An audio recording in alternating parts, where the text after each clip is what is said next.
Hello, my name is Donna Habing, and today I'm going to be talking to you about, well, I guess my right hand has been replaced with a hand of doom. The hand of doom is a traditional object associated with a comic book character named Hellboy. I actually wore this weekend when I went to the O Comic Con Festival in Omaha, Nebraska. Comic conventions are a very popular thing nowadays, though they weren't always so. When they began as a fan convention in the early 1930s. They were considered a subculture, and people were made fun of for being involved in the subculture.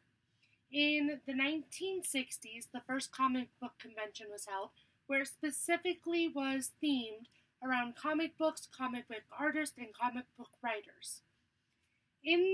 Throughout the time that there have been fan conventions, they've been growing slightly. In the 70s, they hit a major boost, although they have not seen any growth like there has been in the last 10 years. You can find themed conventions, fan conventions, and general pop culture conventions all over the world. Even some of the ones that were originally started as just comic conventions were actually open to broader ones than they used to be. One of the biggest ones in the world is Comic-Con International, which takes place in San Diego. According to the Voice of San Diego reporters, they talked about the big boost in business that San Diego receives from the number of people that attend Comic-Con International. They actually had to put a cap on their number of people at 130,000. What was once such a small subculture of people getting together to celebrate their favorite topics have now gone on to become one of the biggest events held in the world. It's even made its way into magazines such as US Today and is a common feature on your local news station when there's a convention nearby. There are very many reasons why a person should go to comic conventions. One, they're a lot of fun. The people at them are there to have a good time. They're enthusiastic and generally open to sharing their love of whatever brought them to comic conventions. One of the big things you will see at a comic convention are collections of artists, from 3D prints to sculpting, drawing, traditional, computer. All over the board you'll find artists that are selling their wares and talking about how to become an artist yourself.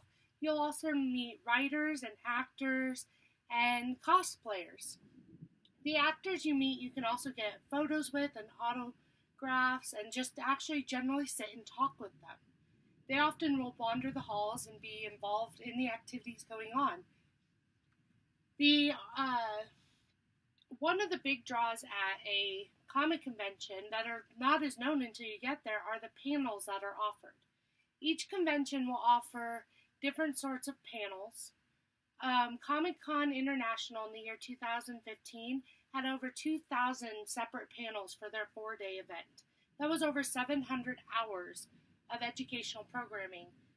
At the one I recently attended, I attended various ones on breaking into comics, how to network with comic artists and writers, how to collaborate with other artists and writers to make a comic book. I also went to one that addressed nerdism and feminism, and there was a very rousing conversation about Jurassic World. Another one of the big draws is cosplay. Cosplay stands for costume play, and it has now become synonymous with Comic-Cons and fan conventions in general.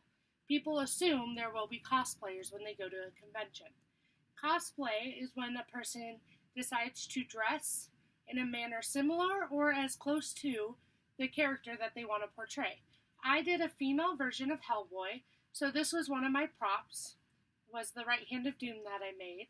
I also had horns, and the Saturday evening big event of the convention was the cosplay contest. They also had a children's contest that had more than I have ever seen at any convention.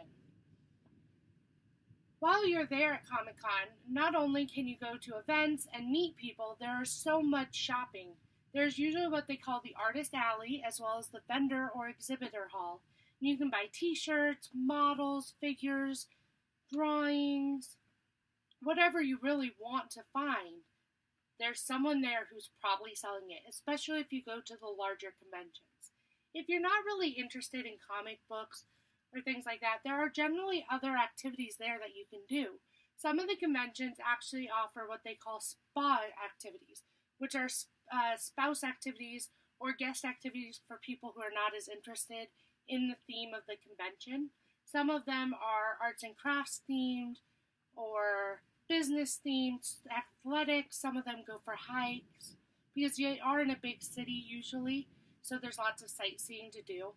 Also, at these conventions, they tend to have lots of different people at them. Some of the ones I've been to, they've had wrestling stars, TV stars, all across the board. There's something for everyone at comic conventions. They're a lot of fun. They have a lot of different things going on. They show you into a lifestyle you may not be accustomed to, which is really great to see how someone else lives for a day. And it's fun. It brings a big boost to the cities that are hosting them, and I can guarantee you'll find something to do. Thank you.